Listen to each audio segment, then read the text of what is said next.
Hi, everyone. This is Trina Schmidt with You Inside You. Welcome, welcome.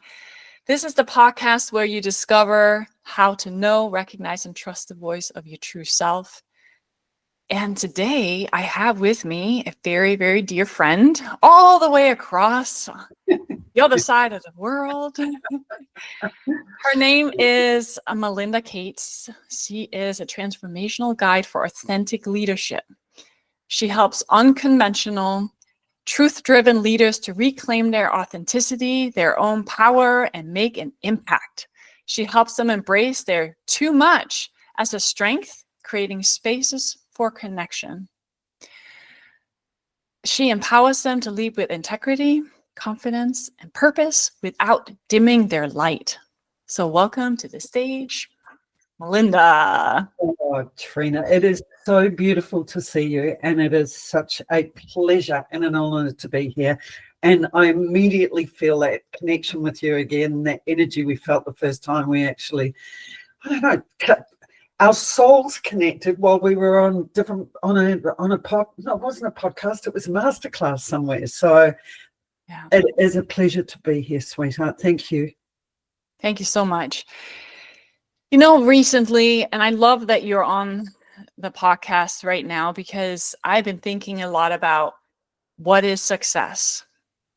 And it came up with different posts and different colleagues and different things that I have been reading about. And it really got back to thinking about what is true success. Because when we talk about success, a lot of times we talk about achievements, right? We talk about financial success. Everything is calculated in money.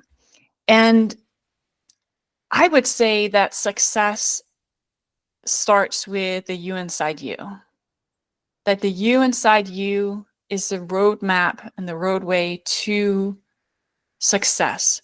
Because success is in so many areas. It's in relationships, it's in work, in parenting, as a friend. There's so many ways that we trip up in life in so many areas, but we fall flat on our face. And I kind of wanted to discuss that a little bit with you today in terms of that. But first of all, I really want you to introduce yourselves to my listeners, a little bit about where you are coming from and how you serve people today. It's an, as you appreciate and know, it's an ever evolving process. So, in fact, even in the last 3 months, it's been an incredible journey of just realizing how many people that I have actually worked with and walked beside, and reaching a point where when I was doing that, and I know I will come to answering your question directly in a moment, but when I was doing that, this is back, I started my business in 97. So it's a fair while ago now. Oh my gosh, my age.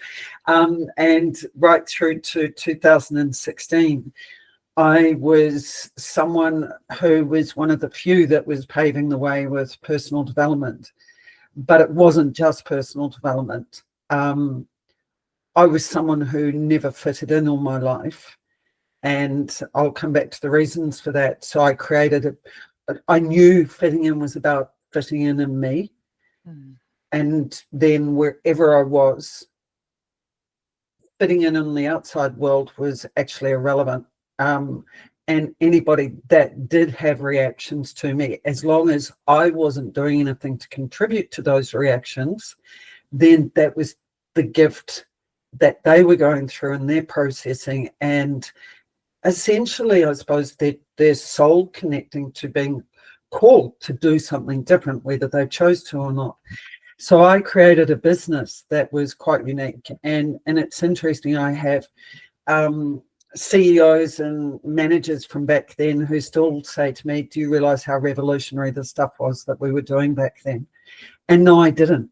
It's not until the last 3 months that I've begun to appreciate, oh my gosh, how much of a spiritual warrior I was. And I didn't see it in those terms. I saw it as the training, the coaching, the facilitation out there was the same old rehash stuff. And I was working with people from inmates, and I'm talking murderers and pedophiles, right through to CEOs, to disengaged youth, to Aboriginal Australians, to long-term unemployed, you name it, every single cohort. And there was the common thread that the training, the coaching, the approach with them was all based on KPIs and dollars. It wasn't about the people. And from a very young age at school, I was the person that stood up for the person that was being picked on, the person, issues that weren't mine that became mine as the good old rescuer. I learned to be at a very young age. And it was hard. It was hard to create a business that was about integrity and truth and truly valuing people and truly understanding them. And look, I didn't get it perfect. I didn't get it right. I'm sure these employees that would say lots of interesting things about me, but I was still growing and evolving as well. And it was the most powerful professional experience that triggered so much inside of me that just took me another level. And as much as I look back and go, wow, 10 years of pain. I mean, I had 5 employees abandon their job and just disappear on me. I being up front, I had people take work cover on me, which is basically take a stress claim on me. And even through the goodness of what you're doing, and as aware as I was, you still can't control how other people take it and how they receive it. In hindsight, they were very vulnerable and they found it out. And there were learnings in it for me as well, where there were things for me to grow and evolve and develop out of. So in looking at the cohort, I looked at now, wow, things have changed. I mean, everybody talks about personal development. Well, not everybody, but it's so widely accepted. So one of the things that's been brought to my attention is I've been trying to be everything for everyone still. So there's no pattern of mine, which my value was attached to. And there was the warrior. I was following that internal voice, that stand up, shine the light. And people felt threatened by that because the results we got exceeded anyone out there. But I'm still human, and there's only so much I could take. And Melinda, I love how you speak to the fact that what you were doing was out of the norm, right? This was revolutionary, as you're talking about, that you didn't really feel like you fit in. Yeah. And I think a lot of people listening to this have a sense of this, I'm just different than other people. People don't quite understand what I'm talking about. I remember having very deep conversation as an early age, and there was only a handful of people that really could kind of follow my thoughts and the whole meaning of life, Trina, that it was really hard to feel you were fitting in. And I know that kind of ties into this dimming your light. I am making an assumption right now, because I can certainly relate to the dimming of your life. If we don't feel we fit in, there's 2 choices, right? There's either I'm going to do it anyway, which is a very hard road to take at times, because why don't we always self-doubt, and we want to be liked and we want to feel validated, right? And then there's the other one, is that, oh, I got to turn myself down, right? I got to mute myself. I got to make myself less. I got to dim my light a little bit to fit in. And I can certainly recognize that as a soul and a human being that just did not feel I kind of fit in with everybody else. And I had to make myself smaller and a victim almost, just to kind of be on the same wavelength as everybody else, right? So I would love to understand how you got to the point where you wanted to work in this, because that took a lot of courage and bravery to step into that and really follow that nudge. How did you really come to discover that there was more here and we needed to tap into that? I knew it at a very young age. And sadly, though, and you talk about we either go against it, or we do dim ourselves, hide ourselves, silence ourselves, all of that. I went the rebellious way, and it was because I could not go against the connection that I didn't at the time realize, but I was more strongly connected to my soul than I realized. But what I ended up doing was, with all the human experiences, it was driven by emotion sitting on top of that connection. So it was expressed in a way that was quite destructive at times. And just before I continued, there was a brief example. I went to a school reunion 20 years after I left, or whatever period of time it was. And I walked away so saddened because the girls said to me, "We were so scared of you at school." And I was like, what was I showing the world? And then I went to the next reunion, which was about 5 years later, or whatever length of time. And there was a change in the message. The message was, do you know, we all looked up to you. You were the leader, that you spoke and did the things that we were all too scared to do. So they weren't scared of me. They were scared of what I represented because they weren't connecting to it in themselves.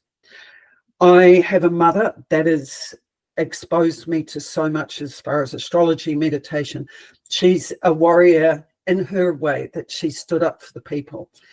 And so when the journey ended up taking me into training and facilitation, I was on my personal development journey as well. And I rejected, and this is no disrespect to the traditional or all the various ways that people come to find in themselves. But I spent time with a therapist, and I ended up surpassing her, and I couldn't embrace what she was sharing with me. But inside, my soul spoke to me and said, you'll find the answers within yourself. So I started my journey where I've rejected books, I've rejected people's other courses, because I was determined to find that in me.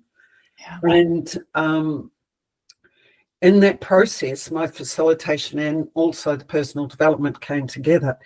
And I contracted to another company to start with, and we were doing 5-day programs and living. And I was going, you know what?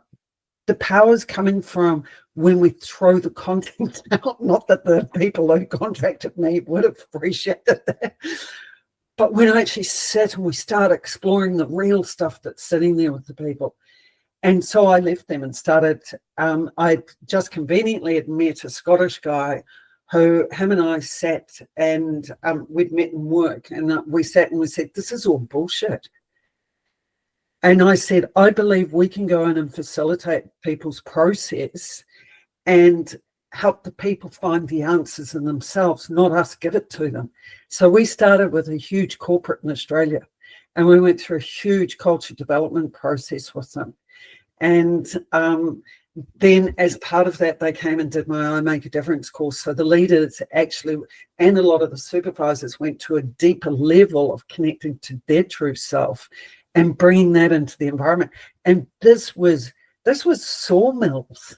So it's not like, a fancy office in Melbourne or something like that. This is rural Australia, and these people, they knew what they wanted. So I didn't even have to really consciously work towards where I was going. It unfolded. So I left New Zealand in 2006 after a devastating breakup, which took me to greater depths within myself.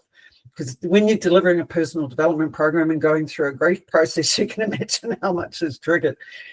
But I knew, my knowing just said, you have to go to Australia. So I packed up everything, moved to Melbourne. I only had 1 week's worth of work. And within a month, what unfolded was I moved to a small town where I suddenly was designing and a key member of some of the biggest pre-employment programs in Australia. And so I always had listened to my knowing, but I remember when I squashed it was when I was 7 and when I got beaten for actually trusting my knowing and not speaking to a family member, to a friend of the family's because my knowing said just don't. But my father was anti that, and I found out years later the reason why my knowing said don't speak to them is he was having an affair with her. But I got beaten. So at some point, we squashed that voice of our soul, of our true self. But mine was strong enough to keep talking to me, but I didn't recognize it was that.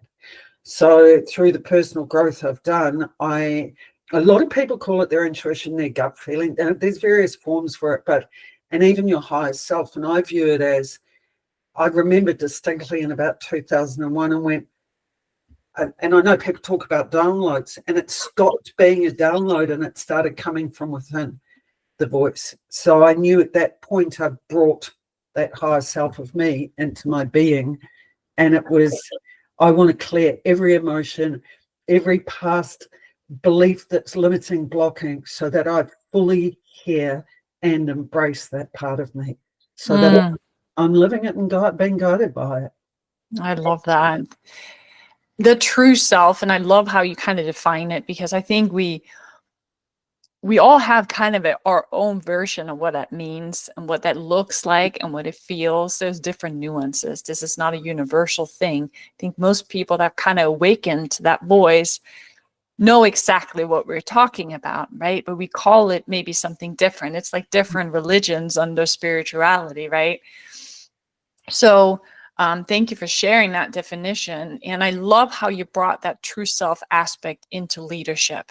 I cannot stress enough on how important this is and how grateful I am of this new wave that is coming into leadership, into corporate, into agencies, into Coaching, politics. Hopefully we're pushing it in that direction as well.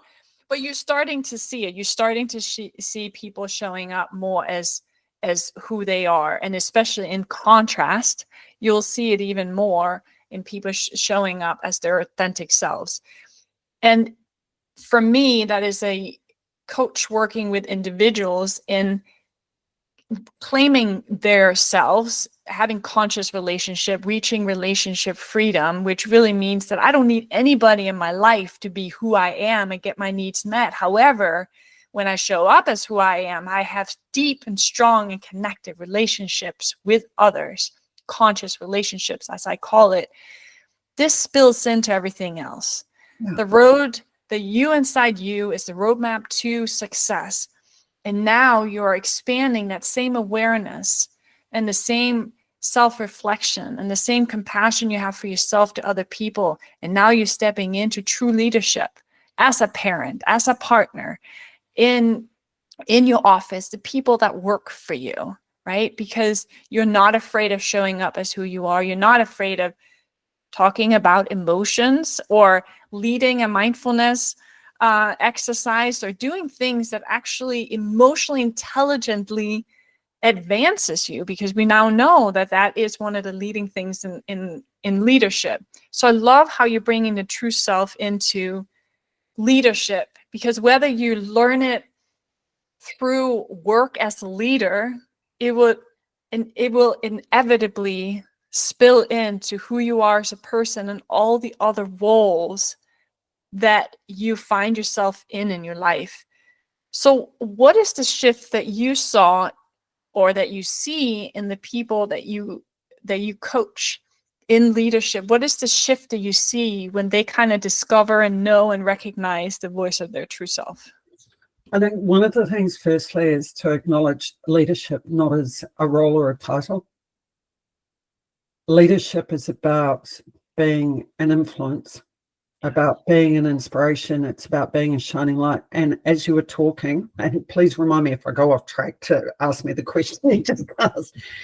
Here's an example. I was in one of our, it's a shop called The Warehouse. It's a very small version of Walmart in New Zealand. And there was a girl behind the counter who would have been about 19, 20, and she's going, oh, we're having a sale and blah, blah, blah, blah, blah.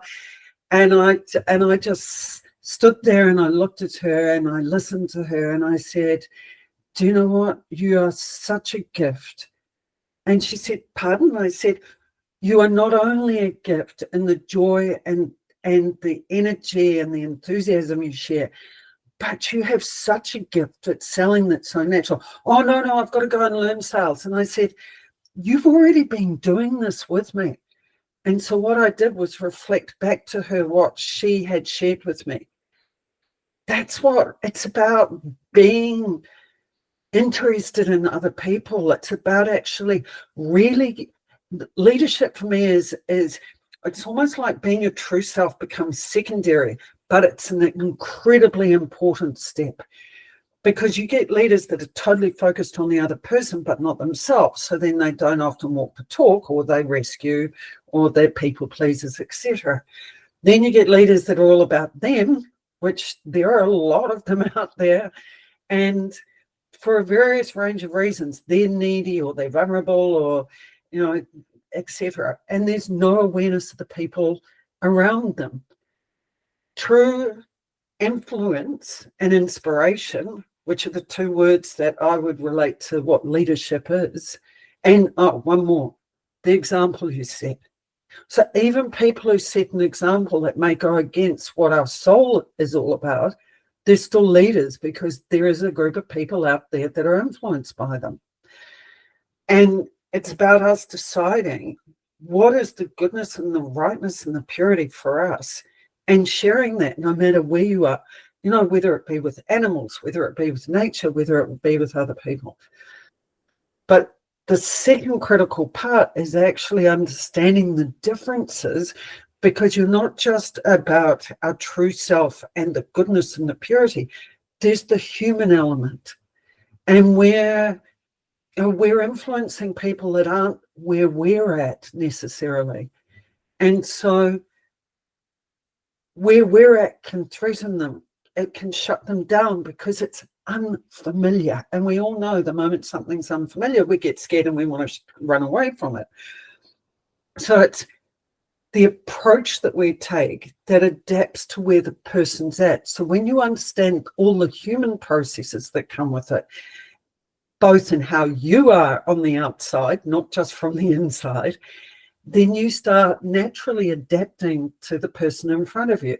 For example, I had a lady the other day where I coached her 24 years ago, and she was the type of person who's like me. It's like, bring it on, trigger me, come on, get in my face. And I'm like going full Melinda warrior, and it's like, yay. And it's not that I suppress that, it just naturally comes out, because that's the energy that I'm connecting. I haven't felt that energy in me for a long time, and the moment I connected with her, it just naturally came back without even a conscious thought. And yet I'll have someone who's perhaps quite reflective, my energy will completely change to that. So it's not only this willingness to fully connect to yourself internally, it's the willingness to actually externally release any limitations, any energy barriers you have out here, and giving full focus. And I know you experience this, Trina, full focus and presence with the other person to meet their energy, to support them. And I've completely forgotten the question. I'm sorry, darling. Maybe what it is that the shift that you see and the people that kind of recognize and start knowing their true self. I'll never forget, there's a gentleman I worked with who in his job, he was a manager and he looked after the supply chain.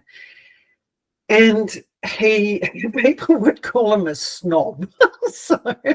But what it was, he wasn't a snob. He just had up a persona, because that's what he'd been ingrained with.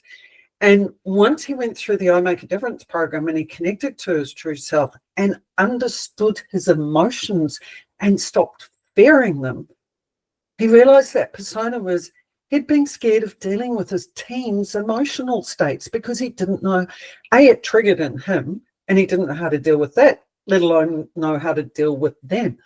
Do you know, he went on to being picked as the person that restructured the business and helped the people through that process. Wow. So he went from traditional leadership and I call it more management, which you're managing, because it's all about dealing with the task, to actually being a leader he never envisaged he potentially could be. Mm. I look, there's a lady who I employed, and actually this is brilliant because I've wanted to share a bit of her story. She was about 20, she was coming up to her Saturn returns at 27, and she'd been through a lot emotionally and hadn't progressed a lot in her career and still was holding a lot.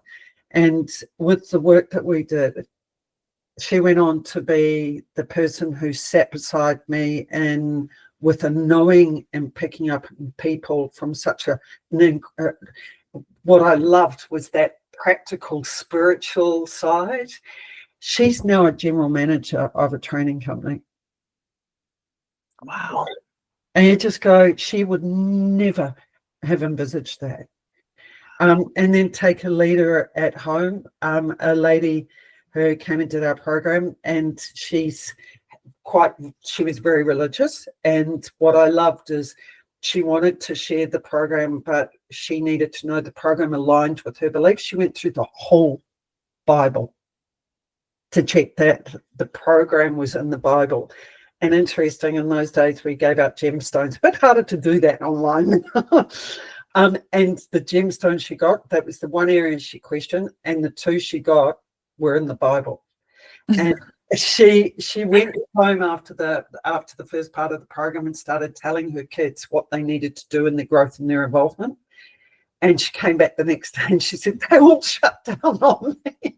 It's like, well, how would you feel if suddenly you had this very zealous, excited person coming home? And what she learned through the process was actually, and I absolutely believe this is one of the most critical tools for parents, for leaders, for everyone, is facilitation.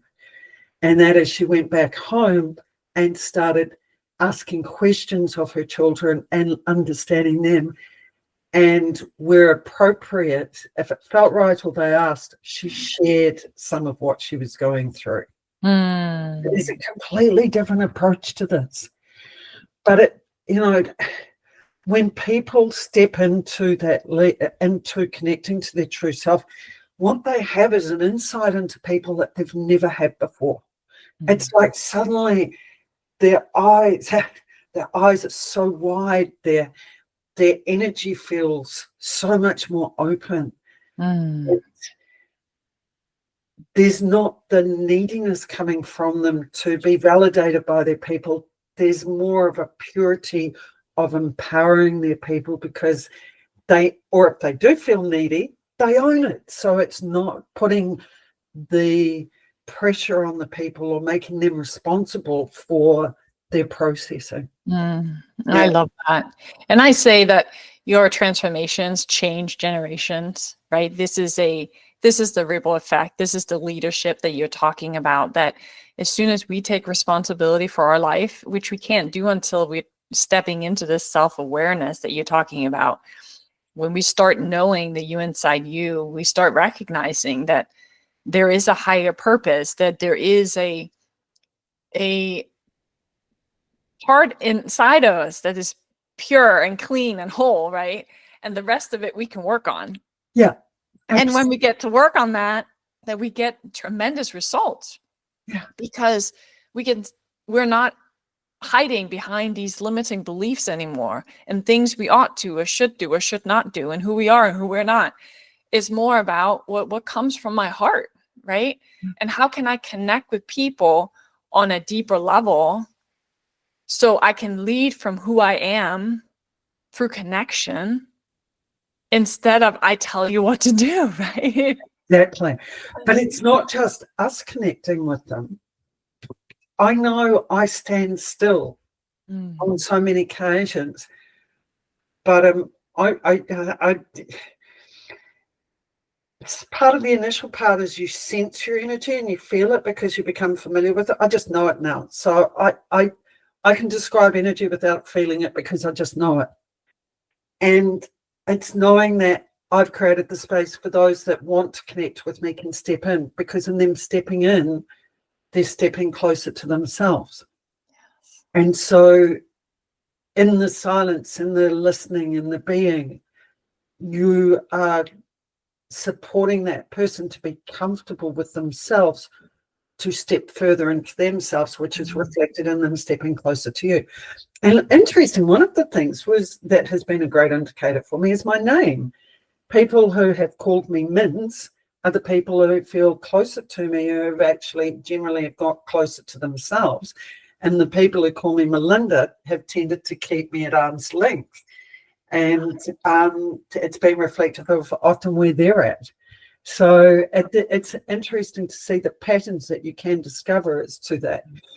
But I am very clear. I also will own what goes on for me as soon as I experience it. And I even had a moment, not to do with us, but to do with something else this morning, where it was like, damn, that's, they haven't contacted me. And it was, but you're able to deal with it instantly and process it instantly. So but believe me, it's taken years to get there, years of conscious work with processing, but it's the want to do so and the want to embrace every part of you that allows it to get faster and faster and faster until your soul can smile and it just supports you and just goes, whoop. And interesting, I had a lady say to me the other day, and I've heard this far too often lately, where lots of people have said, oh, you don't have to go back to your 2-year-old to work through all of these issues. And I just sit there and smile, because people are looking for quick fixes these days. And that's cool. But I'm also hearing a lot of people who are saying, oh my gosh, I did this, this, and this, and it's not sustainable.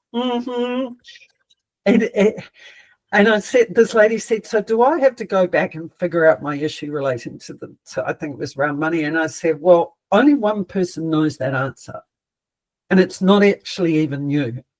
It's your whole system, and especially your true self. So your system it gives you naturally what you need to work with at the time when you trust you. And that's part of connecting to your true self, is that trust up. It doesn't grow again because the trust has always been there. The space is created for it to come through. And it's how much we're willing to let go of that conditioning and the human processing to embrace that part of us. And I said to her, if your system gives you something that says, yes, you have to go back to your 2-year-old and work through it, then who are you to question it? And if your system says, just feel this, then just feel it and it'll go. Or if it says all you need to do is go, oh, that happened to me when I was 2, it'll move on and it'll be released. The more your true self, the more you trust that processing and you don't question it. Yeah, I think it was a really good example, Melinda, because a lot of people can recognize this nudge that keeps coming back. Why am I thinking this thought? Why am I thinking about this person? And we judge ourselves and we try to get it out of our mind, and we think it's silly and we question it and doubt it. But it really is that small whisper, right? It really is that reoccurring things that come back in our mind that has not been resolved yet. We have to trust it and do something about it, because I believe that time doesn't heal. It depends on what we do with the time.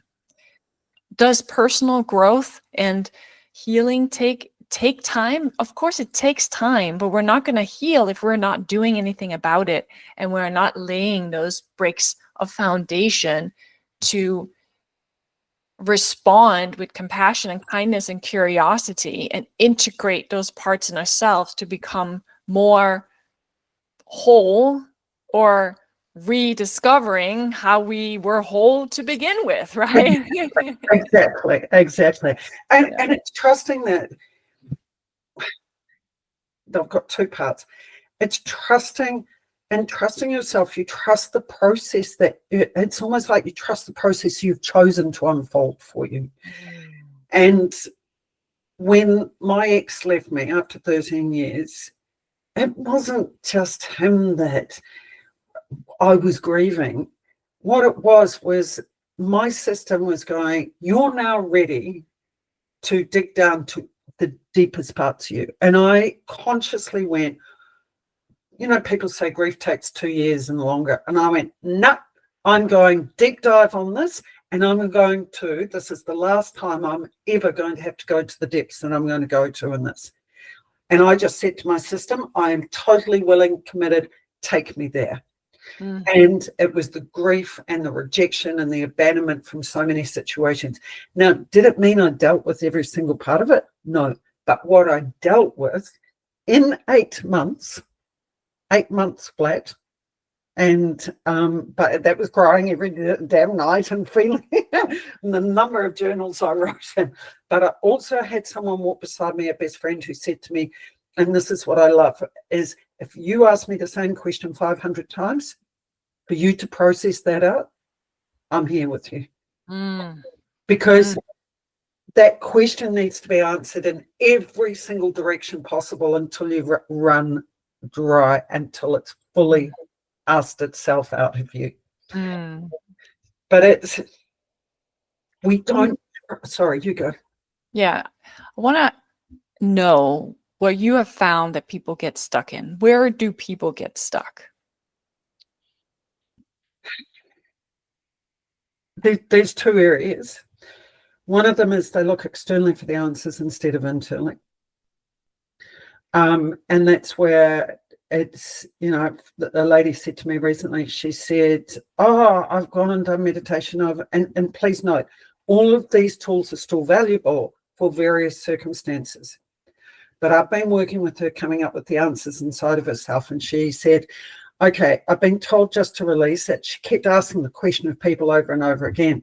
And she sent me a text. She's in America, so I got it just before I went to bed, and I think she'd just waking up. And she said, what do I do about this? And I thought, I'm just going to wait till we talk face to face before I respond to her, because I want to see what her process is during the day. And that's when she kept asking questions. So when we caught up, she said, so what do you think? Where am I at? And I said, I'm not going to answer it for you.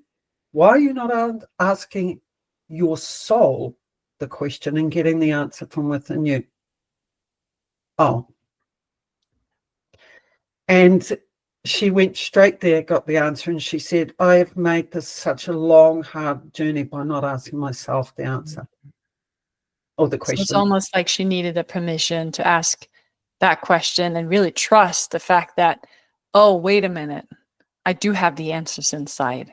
And I hear a lot of clients come back after gone through some of those steps and start practicing this skill that we have never been taught, that we're not taught, we're not seen, we're not modeled around us, to go within, ask ourselves and trust it. What I hear them come out with is that, Trina, I had the answers inside of me the whole time. And this really leads me, well, actually, before I kind of gave you this final question that I really love, and I love for people to hear your answer to. How do you serve people now, and where do people find you? Where do they find me? Well, in some interesting ways, and I say that because apparently my posts are popping up in people's feeds and they don't know how. Like a guy from 1996 who I took through a leadership program, as one I was going to share. He's had cancer. He's been a sawmill supervisor. He's now counselling people. Where do they find me? I Make a Difference. I'll give you the links, etc. for that. Absolutely. And I'm on Facebook, I'm on YouTube, I've got my website. My website is in the process of upgrading because I have been doing I've been focused on more of my smaller programs and developing those. And I got my knowing called me before Christmas saying, it's time to bring I Make a Difference back. And I Make a Difference is the program I designed in 2000, where I spent 8 months going through my whole life looking at how do we become who we are. So I have a true self map, which is essentially the onion model. And it describes the whole journey of how we've come to be who we are today and the journey back to true self. Mm-hmm. And now, of course, we've got the added extra element of our future self as well. But I know there's another part in getting stuck. A lot of people go into their future self, but what they haven't done is reconnected to who they truly are to bring and integrate all elements of themselves to move forward to their future self. So I'm in the process of, I do one-on-ones, and I'm in the process of working towards the group program starting in about 3 months' time. So we're, yeah, it's a pretty powerful journey that's now going to have a leadership component, and it's 25 years since I designed and first delivered it, and yeah, it's going. I love that.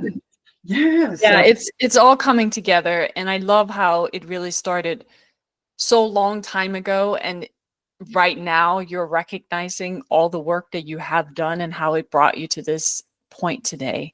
And it sounds like you just have loads of teachings and models and ways to guide people through this place of really trusting their own leadership and turning up their light again, so they're never going to feel dimmed again. This is really about walking through something again that we were not taught. We kind of had to learn it the hard way. We actually had to abandon certain things and revisit it again, and realizing that, wait a minute, I did start on that journey and we discredit it. And now we're coming back and recognizing there is value in this. And I'm a much better version of myself, that I can really help people on a high level now. And I see that that's what you're doing. Your wisdom is just tremendous. I love your energy. Your soul is beautiful. And I am so appreciative of having you on here with me today. And so the final question I really have for you is, if you were going to give an advice to an old version of yourself, and you can pick an age or a circumstance that you want to kind of go back to, but if you were going to give that old version of yourself an advice from you here today, what would that be? I have a question for you. Yes. Why would I do that? Why would I do that? She discovered it anyway. And that's the other part that I was going to say that people get stuck on. Please, please, and this is to the people out there, stop making who you became and what you've experienced and your emotions wrong. That Melinda, all the Melindas I've been, helped me get to where I am, and I love them for that. I look back and I go, you were so aggressive and angry, but you know what? I love you for being, I don't like what you did, but I love you for being that, because you were so passionate and you stood up for what was right, and you were hurting and you expressed yourself. And it's you cannot fully be your true self and integrate everything if you make any part of you wrong.